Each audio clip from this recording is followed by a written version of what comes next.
Jesus was. It is truly a lost world, and it's in Brazil.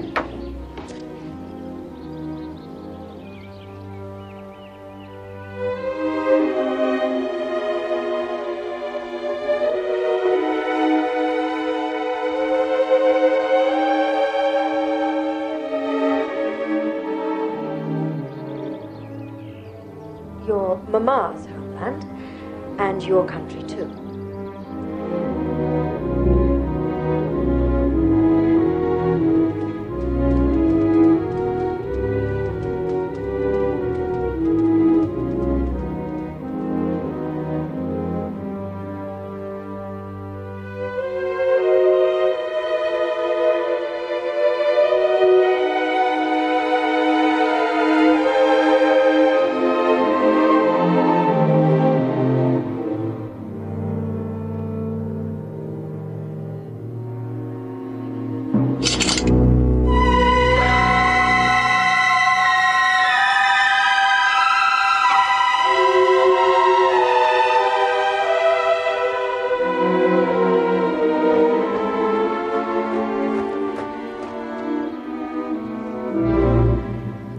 Never allow yourself to love someone too deeply, Mr. Bates.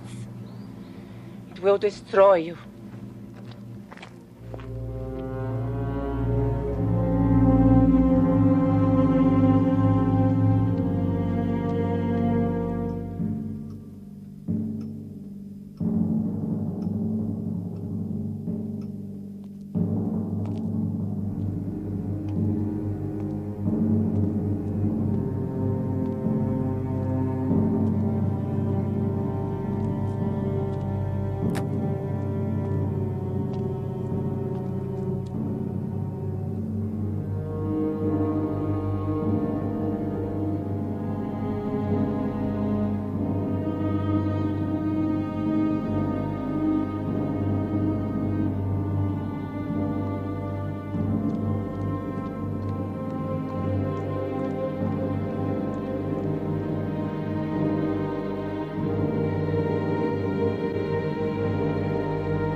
So you've come.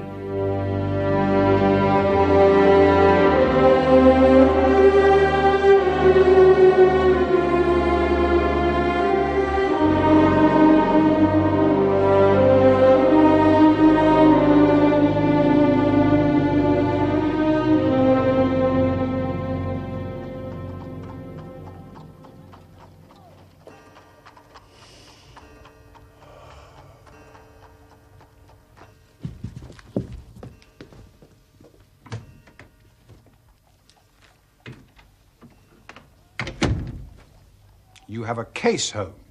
Ha! The faculty of observation is certainly contagious. It has enabled you at once to probe my secret. Yes, I have a case. After a month of trivialities and stagnation, the wheels move once more. Might I share it? There's little to share. We will discuss it after you consume those 2 hard-boiled eggs with which our temporary cook has favored us. Their condition may not be unconnected with a copy of the Family Herald, which I observed yesterday on the hall table. Even so trivial a matter as cooking an egg demands an attention which is incompatible with the love romance in that excellent periodical. Hope Mrs. Hudson is enjoying her holiday. You've heard of Neil Gibson, the Gold King? You mean the American senator? Well, he was senator of some western state. He's better known as the greatest gold mining magnate in the world. Yes, I know of him. Stayed in England for some time, didn't he? He bought a considerable estate in Hampshire some 5 years ago. You may have heard of the tragic death of his wife. Well, that's why the name is familiar. But I know nothing of the details. The fact is that the case, though exceedingly sensational, appears to present no difficulty. The interesting personality of the accused, Miss Grace Dunbar, does not obscure the clearness of the evidence. That is the view taken by the coroner's jury and also in the police court proceedings. It is a thankless business, Watson. I can discover facts, but I cannot change them. Unless some new and entirely unexpected ones come to light, I do not see what my client can hope for. Your client? I'm falling into your involved habit of telling a story back. I don't believe this. You must read this first.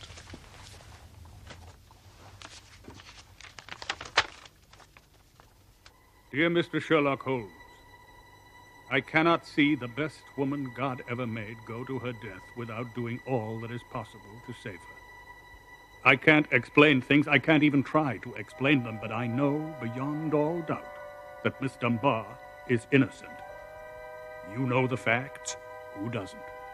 It has been the gossip of the country, and never a voice raised for her. It's the damned injustice of it all that makes me crazy. That woman has a heart that wouldn't let her kill a fly. Maybe I have a clue and don't know it. Anyway, all I know and all I have and all I am are for your use, if only you can save her. You hardly have time to master all these cuttings, so I must give it to you in a nutshell if you're to take an intelligent interest in the proceedings.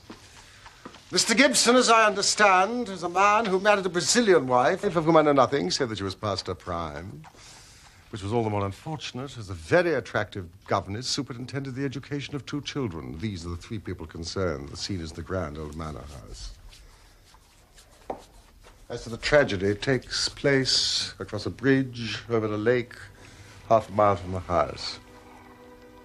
The wife was found late at night by a gamekeeper on that bridge. She was clad in a dinner dress, and a revolver bullet through her brain. No weapon was found near her, and there was no local clue as to her murder. No weapon near her. Mark that, Watson. Is this too condensed, or can you follow it clearly? No, it's all very clear, but why suspect the governess? In the first place, there was some very direct evidence. The dead woman had a note upon her, making an appointment at the bridge. Touch nothing, Mr. Bates. And signed by the governors. Mr. Gibson sent his farm manager for the police and stayed with the body, insisting that nothing should be removed until the police arrived just after 11. Then, there is the evidence of the revolver with 1 discharged chamber. Miss Dunbar? And a caliber which corresponded with the bullet. Yes, I see it here. It was found in the drawer of her wardrobe. In the drawer of her wardrobe. That's pretty damning. So the 2 juries thought. It is now referred to the assizes in Winchester. And the motive? Mr. Gibson is a very attractive man. If his wife dies, who more likely to succeed her than the young lady who had already, by all accounts, received pressing attentions from her employer? Love, fortune, power, all depending upon one middle-aged man. Ugly, Watson. Very ugly. Nor could she prove an alibi. On the contrary, she had to admit that she was down to the bridge by 9 o'clock. A servant had seen her hurrying there. Well, that really does seem final. And yet, Watson. And yet. Unless I'm mistaken, that is our client, considerably before his time. Gentleman to see, sir? Mr. Neil Gibson? No, sir, not him. His name's Bates. And he looks a bit aggravated. Thank you, Billy. I have only a short time, Mr. Bates. I know Mr. Gibson is coming. I am manager of his estate. Mr. Holmes, he's a villain, an infernal villain. Strong words, Mr. Bates. Well, I have to be emphatic, Mr. Holmes. The time's so limited, I'd not have him find me here for the world. And you're his manager. Oh, I've given him notice. In a couple of weeks, I shall have shaken off his cursed slavery. He's a hard man, Mr. Holmes, hard to all about him. But his wife was his chief victim. He was brutal to her. Oh, yes, sir, brutal. Now, how she come by her death, I do not know. But let me tell you, he made her life a misery. She was a creature of the tropics. A Brazilian by birth, as you no doubt know. Yes, I understand. Please continue. Well, tropical by birth, tropical by nature. She was a child of the sun. And of passion. She loved him as only such women can love. We all felt for her. Hated him for the way he treated her. But he's plausible. And cunning. And that's all I have to tell you. Don't take him at face value. There is more behind. Now I'll go. No, please don't detain me. He's almost due. Well, well, well. Mr. Gibson has a nice, loyal household. The warning is a useful one.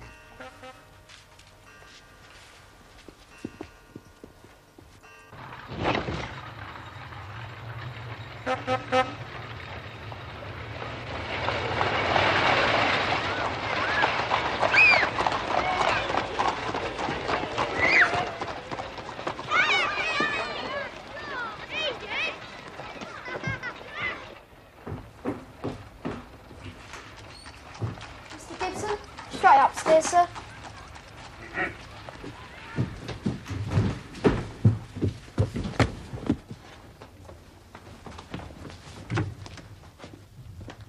This is my friend and colleague, Dr. Watson.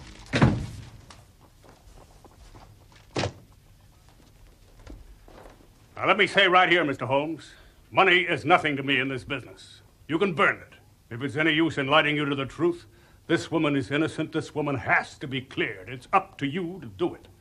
Now, name your figure. My professional charges are at a fixed rate. I do not vary them, save when I remit them altogether. Well, if money makes no difference to you, think of the reputation. If you pull this off, every newspaper in England and America will be booming you. You'll be the talk of 2 continents. I do not think I'm in need of booming, Mr. Gibson. Please, let us get down to the facts.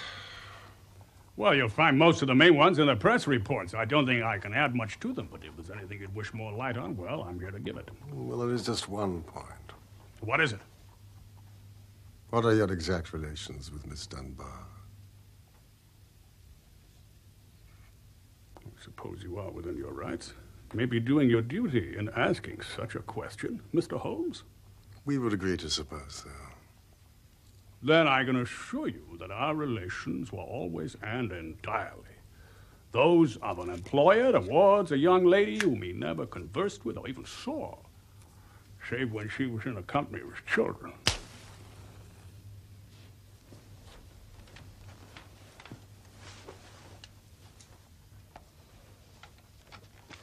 I'm rather a busy man, Mr. Gibson, and I have no time or taste for aimless conversations. I wish you good morning. What the devil do you mean by this, Mr. Holmes? Do you dismiss my case? No, Mr. Gibson, I dismiss you.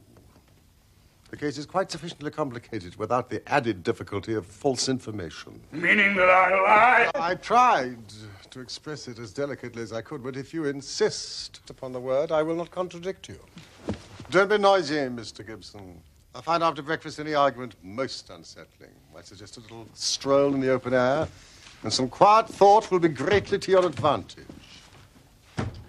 I've broken stronger men than you, Mr. Holmes. Nobody crosses me and gets the better of it. So many have said so, yet here I am. Ah, Watson, he has a great deal yet to learn.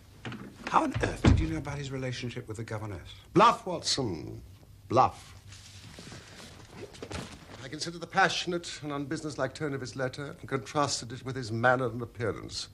It was pretty clear there was some deep emotion centered upon the accused woman rather than the victim. I bluffed him by giving the impression that I was absolutely certain of it. When in reality you were only suspicious. Do you think he'll come back? He is sure to come back.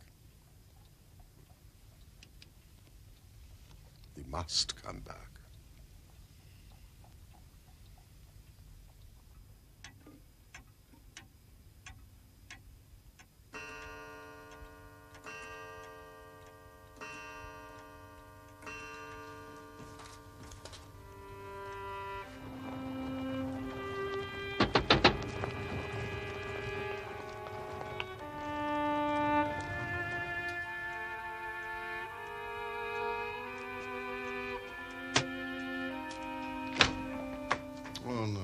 Dear Watson, I fear you will not improve any reputation I've acquired. By adding the Thorbridge Mister to your annals, I fear I've made a serious misjudgment. Holmes? The senator may not have returned, but surely his letter has engaged you on behalf of Miss Dunbar. She's the one in need. Might we not pay her a visit? In the cells of Winchester? But we require the official permits. well, we have the means to apply. Of course, it may not be quite ethical. But practical, Watson. Practical! I congratulate you.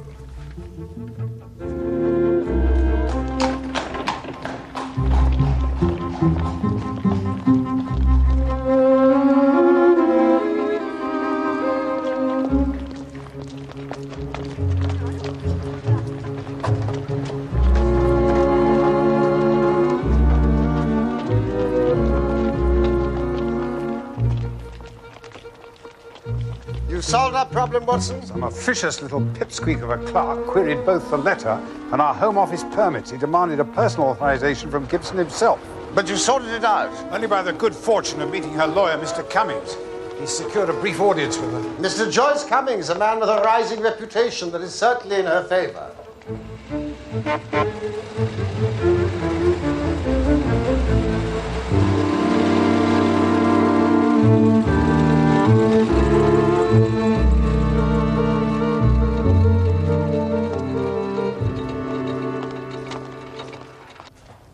It really is providence to see you here, Mr. Holmes.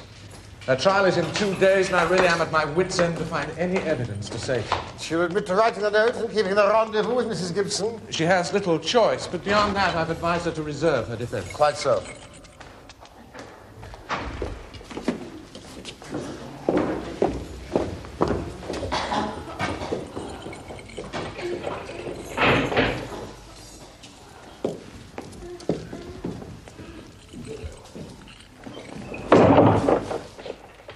This is Mr. Sherlock Holmes and his colleague, Dr. Watson. Your employer, Mr. Gibson, has engaged me to look into this unhappy matter. Oh, I'm very grateful to Mr. Gibson. It is incredible that the charge against me has been sustained. I thought the whole thing would clear itself up in the police court. My dear young lady, I beg of you to have no illusions. Mr. Cummings here will assure you.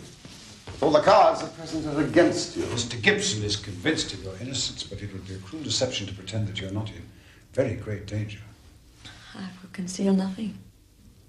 What were the true relations between you and Mr. Gibson's wife? Permit? What permit? How dare you take this liberty, Mr. Holmes? Mr. Gibson. And you, Cummings. I did not engage you, sir, to conspire against me. These men are here under false pretenses. I did not authorize their visit. They're deceivers. I demand their removal at once. You've made a disturbance, Mr. Gibson, worthy of bedlam. I'll have you crushed for this, Holmes. Or it'll profit you nothing. Mr. Holmes. We are leaving, Superintendent. Mr. Cummings, for the moment, Miss Dunbar. You must put your faith in Sherlock Holmes. I'm sorry. Mr. Ferguson. There is an excellent exhibition at the museum across the street. I recommend it to you. The museum closes at 5. I hardly think it's a matter for charges, Superintendent. A misunderstanding.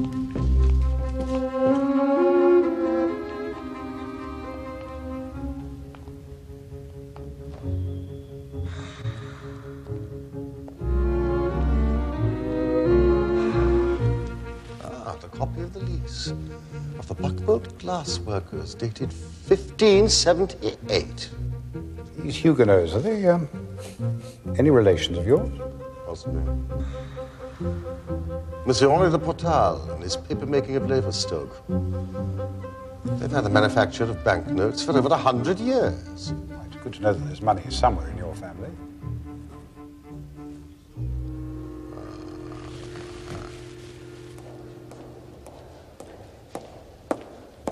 Good afternoon, Mr. Ferguson.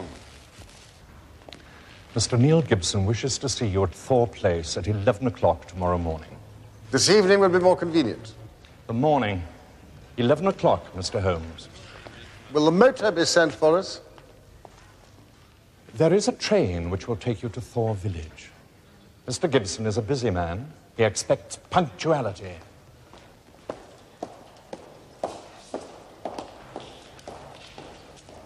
How did you know that he was going to turn? I gambled.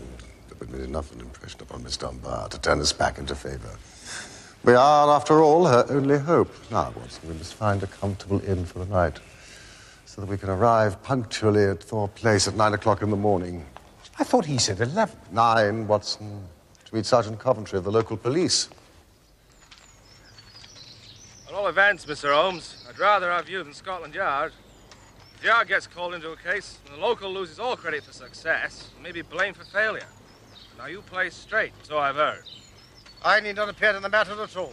That's very handsome of you. And your friend Dr. Watson can be trusted, I know. Now, there is one question I'd like to ask you, and I'd breathe it to no soul but you. Don't you think there might be a case against Mr. Neil Gibson himself?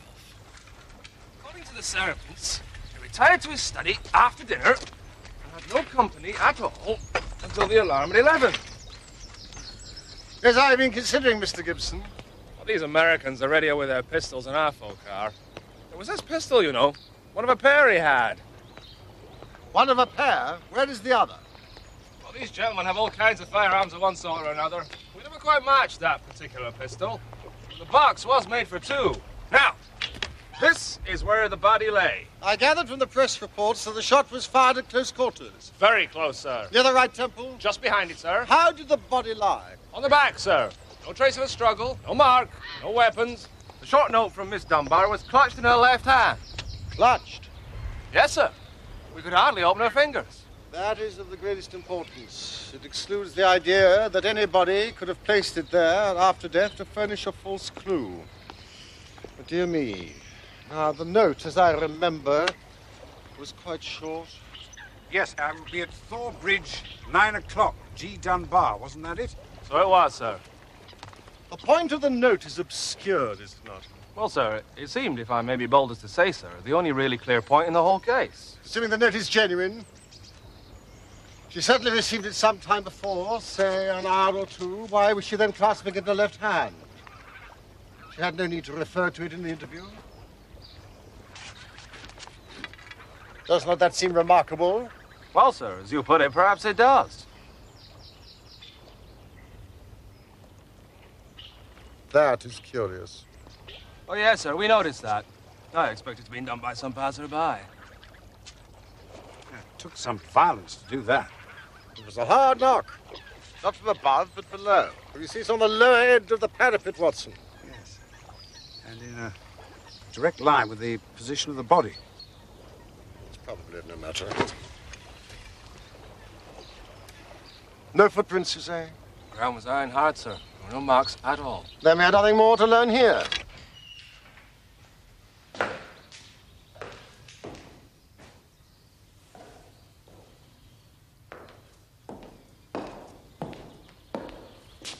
You are early, Mr. Holmes. It is often the case with punctuality, Mr. Ferguson. Mr. Gibson is in a meeting. He is not ready to see you. I'll take care of them, Ferguson.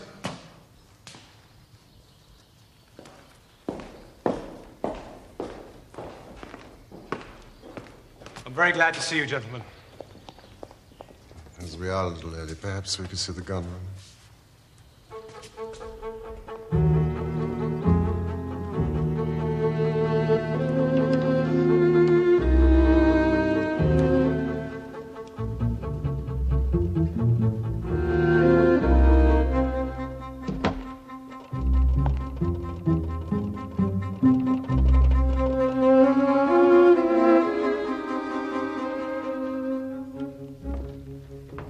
Who has his enemies. Oh, yes. If you knew him and his methods. He sleeps with a loaded revolver in a drawer by his bed. He's a man of violence, sir. Have you ever seen him strike his wife? Yes, more than once. Our Gold King does not seem to shine in private life. That's the box that contained the murder weapon. It was one of a pair. The other is missing. Mr. Ferguson is sure to know that you're consorting with us. Does that hold no alarm for you? There's nothing you can do to hurt me now. Perhaps you'd be so kind as to show us the schoolroom. Where are the children? Sent away. On a visit to America.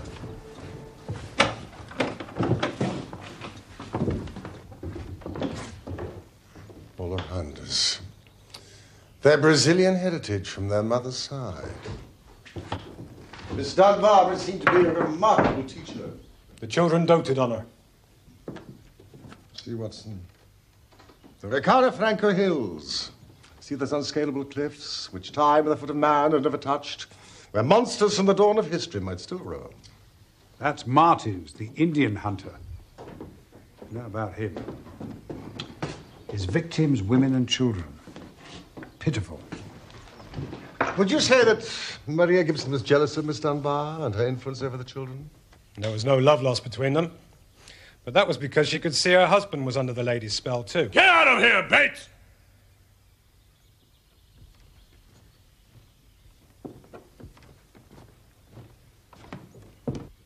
Mr. Bates's views are not relevant, Mr. Holmes. They're distorted by his infatuation for my late wife. Who knows, Mr. Ggibson, what is and what is not relevant?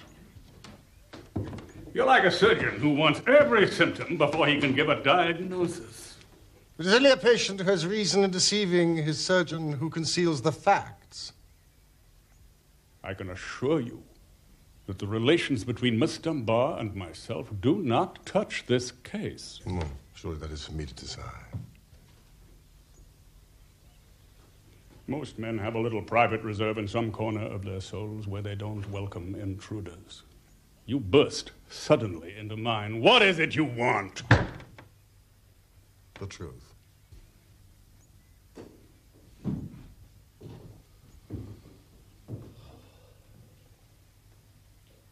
I met my wife when I was gold hunting in Brazil.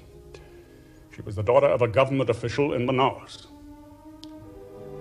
Even now, as I look back with a colder eye, she had a rich, passionate nature. Tropical, ill-balanced, very different from the American women I'd known. It was only when the romance had passed that I realized we had nothing, absolutely nothing in common. My love faded, but you know the wonderful way of women. Do what I might, nothing could turn her from me. If I've been harsh to her, even brutal, it was because I knew that if I could kill her love or if it turned to hate, it would be easier for us both. But nothing changed her. She still adored me in these English woods as she had adored me 20 years before on the banks of the Amazon. Then came Miss Dunbar. She is also a very beautiful woman, and I'll admit to you that I could not live under the same roof in daily contact with her without feeling a passionate regard for her. You blame me, Mr. Holmes? I don't blame you for feeling it. I should blame you for expressing it, since she was under your protection. Well, maybe so. I'm not pretending to be any better than I am. I guess all my life I've been a man that reached out his hand for what he wanted. And I never wanted anything more than the love and possession of that woman. I told her so. You did you? I said if I could, I'd marry her. But it was out of my power. Money was no object. I'd do all I could to make her happy, comfortable. Very generous of you. Now, see here, Mr. Holmes, I came to you on a question of evidence, not morals. I'm not asking for criticism. It is only for the lady's sake that I take on this case at all. Nothing that she is accused of is worse than what you yourself admitted, that you tried to ruin a defenseless girl who was under your roof. You know, some of you rich men must be taught that all the world cannot be bribed into condoning your offenses. That's how I feel myself about it now. I thank God my plans did not work out. She'd have none of it. She wanted to leave the house instantly. But why did she not? Others were dependent upon her, and it was no light matter for her to let them down. When I'd sworn that she should never be molested again, she consented to stay. But there was another reason. She knew the influence that she had over me, that it was stronger than any other influence in the world. She wanted to use it for good. You're cruel. You destroy good people who can't stand up to you. Not everyone shares your strength. Can't you see that? You call it a fair fight, but it isn't fair. She saw it different. She believed that a fortune for one man that was more than he needed should not be built on 10,000 ruined men who were left without the means of life. With your children, you show such tenderness and love. Treat the world in the same way. She found that I listened to what she said. So she stayed. And then this came along. Mr. Gibson, can you throw any light upon it? One explanation. I give it to you, Mr. Holmes, for what it's worth. There's no doubt that my wife was bitterly jealous. She might have planned to murder Miss Dunbar, or threaten her with a gun, and so frighten her into leaving us. Maybe there was a scuffle. The gun went off and shot the woman who held it. Yes, it is a possibility.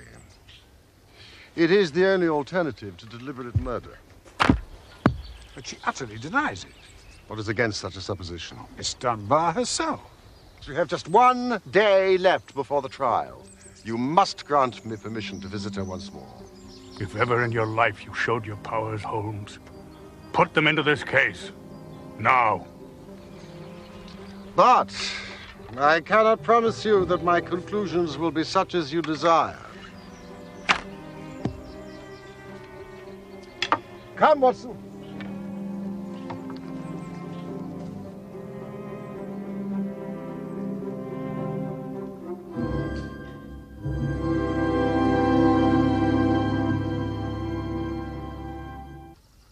We have several vital questions to ask this young lady, and I must confess that the case would seem to be a very black one against her if it were not for one thing.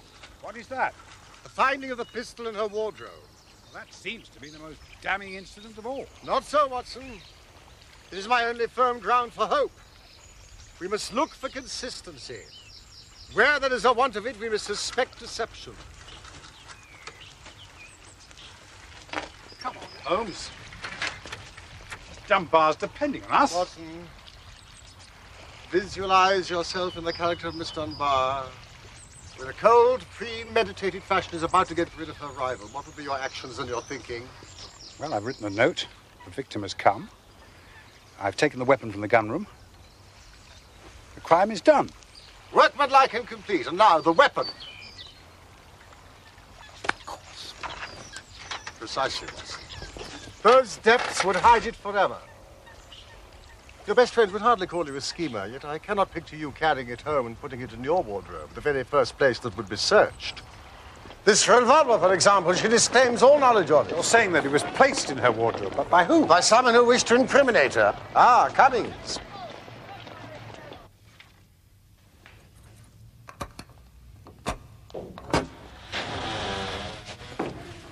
Miss Dunbar, we have had lengthy conversations with Mr. Gibson, and he has informed us of your relations with him and of your innocence in the matter. But you need not pain yourself with that part of the story. But we do need to know something of your feelings towards Mrs. Gibson. I had no wish to wrong Mrs. Gibson. But she loved her husband so vividly in a physical sense that she could hardly understand the mental, even spiritual tie which held him to me, or imagine that it was only my desire to influence his power for good which kept me under his roof. I can see now that I was wrong to stay. Nothing could have justified me in remaining where I was a cause of such unhappiness. My client may be loath to mention it, but she has managed to persuade Mr. Gibson to finance a mission of mercy to resettled tribes, in particular the Bororo Indians, who have fallen victim to unscrupulous gold and rubber prospectors. The venture is thriving. We saw your pictures in the schoolroom. Like so many of those warrior Indians, Mr. Gibson can sometimes give people a misleading impression. Now, Miss Dunbar, will you tell us exactly what happened that evening? I received a note from Mrs. Gibson in the morning. It implored me to meet her at the bridge after dinner. This note, did you keep it? No, she asked me to destroy it and to hide my answer at the sundial in the garden. I saw no reason for such secrecy, but she was very much afraid of her husband, who treated her with a harshness for which I frequently reproached him. I can only imagine that she did not wish him to know of our interview. Yet she kept your reply very carefully. Yes, I was surprised to hear she had it in her hand when she died. Well, what happened then? She was waiting for me. So, you have come. Never did I realize till that moment how much she hated me. Apesar dos seus ares de importância, você é uma putinha barata, viu? She was like a mad woman. I think she was mad, with the deep power of deception which insane people may have. You're cruel. You have no heart. You don't know how to love. You have no passion. How else could she have met me with unconcern every day? Sua puta inglesa! She was standing there on the bridge, shrieking her curses at me. English whore! Eu amaldiçoo o dia em que você nasceu! I curse the day that you were born!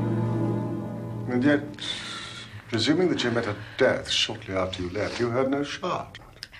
No, I heard nothing. I was so agitated and horrified by her terrible outbreak that I rushed to get back to the peace of my own room. I was incapable of noticing anything that happened. Your own room. Did you leave it again before the next morning? Yes. When they brought the poor creature back to the house.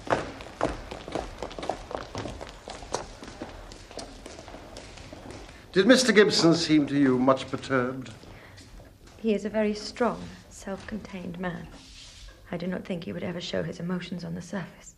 But you, who knew him so well. Well, yes, I could see that he was deeply concerned. Now, we come to the all-important point. This pistol that was found in your room, you'd never seen it before. Never, I swear it. When was it found? Next morning, when the police made their search. Yes, among your clothes. Yes, at the bottom of my wardrobe in one of the drawers. You cannot guess how long it had been there. It could not have been there the morning before because I tied it out the wardrobe. So you're suggesting that someone came into your room and placed it there in order to incriminate you? It must have been so. When? Well, it could only have been at mealtime, or else during the hours when I would be in the schoolroom with the children. As you were when you received the note? Yes, from that time onward for the whole morning. Thank you, Miss Dunbar. Is there any other point which could help me in my investigation? I can think of none. Holmes, might I have a word with you in private? Forgive me, Miss Dunbar.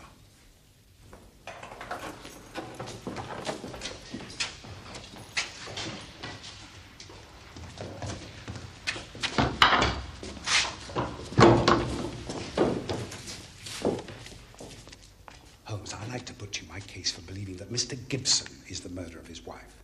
We have a man who, by his own admission, is used to breaking people who stand in his path. Well, his wife stood in his path, but then Miss Dunbar rejected him. Now, what better than to kill the one and incriminate the other? To kill the two birds with the one stone, so to speak. You don't believe that Gibson's confession was sincere? Wasn't it Bates who said he was plausible and cunning? His confession was a clever means to put us off the scent. Think of it like this. He somehow discovers that his wife has arranged a meeting. During the day, he takes the two pistols from the box. One he conceals in the drawer of her wardrobe. After discharging one barrel, which he could easily do in the woods without attracting attention. He is alone all that evening. He sees Miss Dunbar return and grasps his opportunity. He commits the deed and flings the murder weapon far into the lake.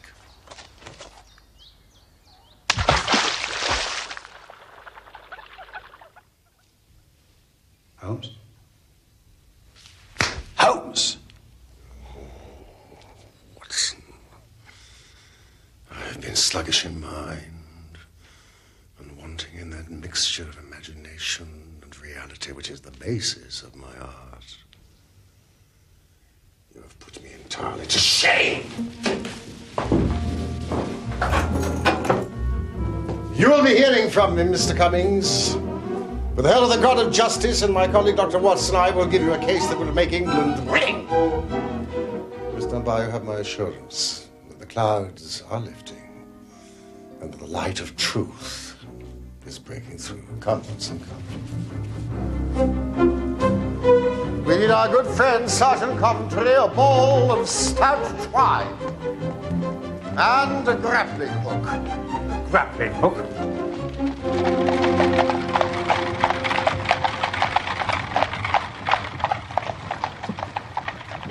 had some recollection that you go armed on these little excursions of ours. Just as well for you that I do. More than once, my revolver has been a good friend to you. You had little care of your own safety. Yes, I am inclined to be absent-minded in these matters. Do you have your revolver on you?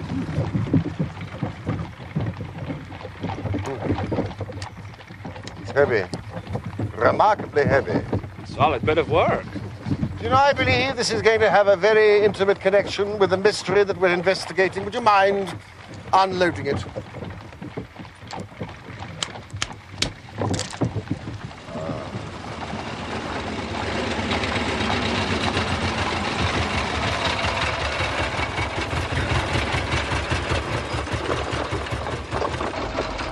Will you be at home this evening, Mr. Gibson? I should have some news for you. You have half a day, Mr. Holmes.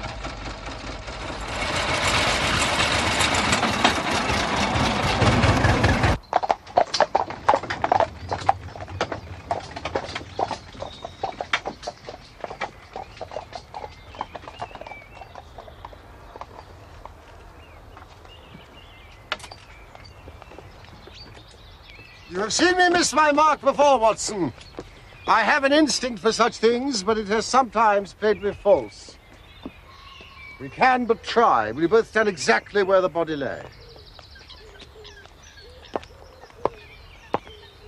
Your theory about the Gold King, though admirable in its psychology, did not quite adhere to the facts. Visualize yourself in the character of a woman who in a cold, premeditated fashion is about to get rid of a rival. I mean, of course, Mrs. Maria Ggibson. For all your deductions about Gibson being the perpetrator of this crime, substitute his wife. Imagine that it was she who took the pistols from the gun room, who fired the single shot in the woods, who placed the gun in Miss Dunbar's wardrobe. Cold, crafty, premeditated, down to the last detail. For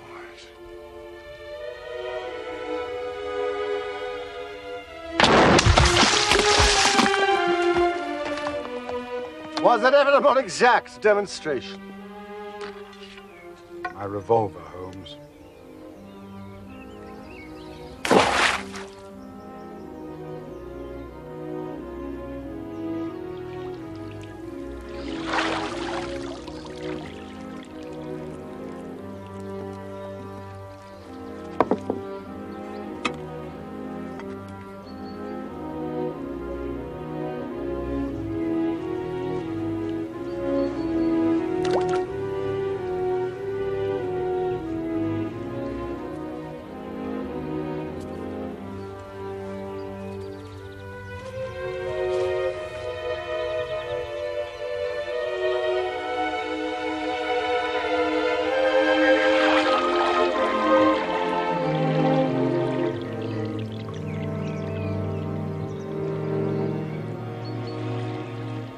A vindictive woman, a creature of the tropics, passionate, ill-balanced.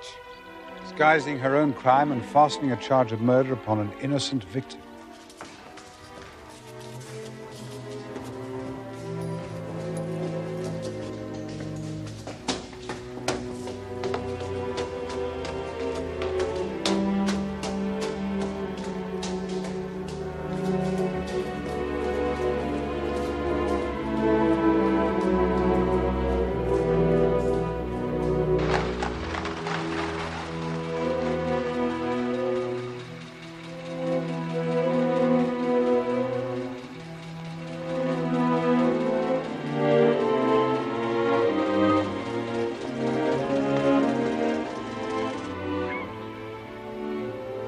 You have helped a remarkable woman, Holmes, and a formidable man. And if, as seems not unlikely, they should join forces? Naturally, I would wish them well. Magnanimous of you, Watson.